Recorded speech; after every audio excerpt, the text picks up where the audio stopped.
Perkenalkan, nama saya Nur Afini dengan NIM 4320032. Di video ini saya akan menjawab soal ujian akhir semester pada mata kuliah desain naskah yang telah diberikan sebelumnya. Untuk soal yang pertama yaitu jelaskan pengertian esai, feature, dan artikel, serta jelaskan persamaan dan perbedaannya.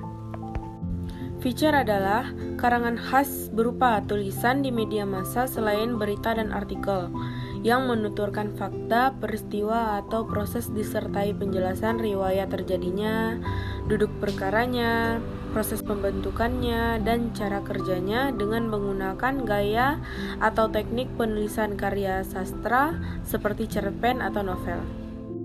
Selanjutnya artikel. Artikel adalah jenis tulisan yang berisi pendapat, gagasan, pikiran, hingga kritik terhadap suatu persoalan yang sedang berkembang di masyarakat. Yang mana artikel berisi pendapat mengenai fakta, fenomena, data, hingga kejadian tertentu yang ditulis menggunakan bahasa ilmiah menurut KBBI. Selanjutnya esai. Esai adalah salah satu jenis karya tulis yang berisi kombinasi antara fakta dan opini.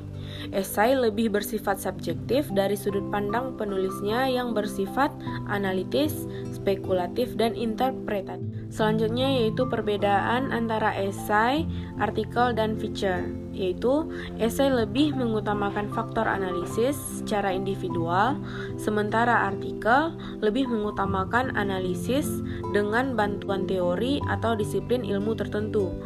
Lalu feature, penulisannya menggunakan gaya bahasa sastra, bercerita atau bertutur dengan opini yang bersifat fakta.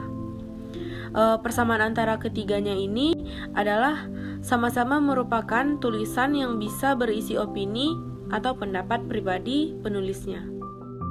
Soal yang kedua yaitu bagaimana proses menyunting berita dengan teknik reportase dan wawancara.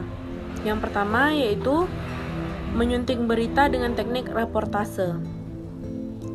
Yang pertama, menyusun fakta, data, dan informasi sedemikian rupa dengan menggunakan alinea demi alinea dengan merinci satu persatu. Yang kedua, rata-rata panjang kalimat yang mempunyai daya baca yang baik adalah terdiri dari 20 kata. Bukan berarti setiap kalimat panjangnya sedemikian, tetapi maksimal 45 kata. Yang ketiga, jika ternyata ada satu paragraf yang terlalu panjang, segera saja potong atau dijadikan paragraf baru, demi lancarnya penyajian laporan. Yang keempat, dalam menyusun paragraf demi paragraf tersebut, baru diingat faktor yang menyebabkan kebosanan pembaca, karena muatan bacaannya terlalu syarat.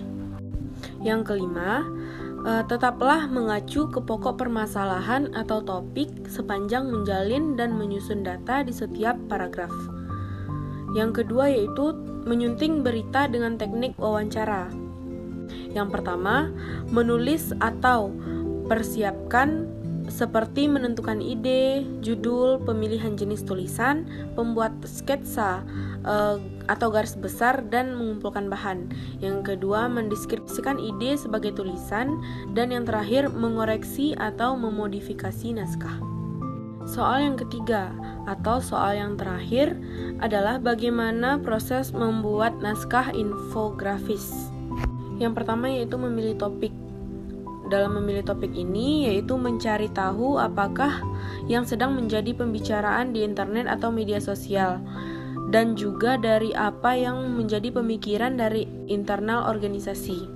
Yang kedua, melakukan survei dan riset dengan mencari sumber-sumber data dari buku di perpustakaan, mencari sumber-sumber data dari internet, dan mencari dari sumber-sumber internal. Selanjutnya, mendapatkan data, yang mana mengumpulkan sumber-sumber data dari buku, internet, dan sumber internal lainnya. Yang keempat, menganalisis data. Yang kelima, membuat narasi dengan membangun cerita berdasarkan makna dari data yang didapat.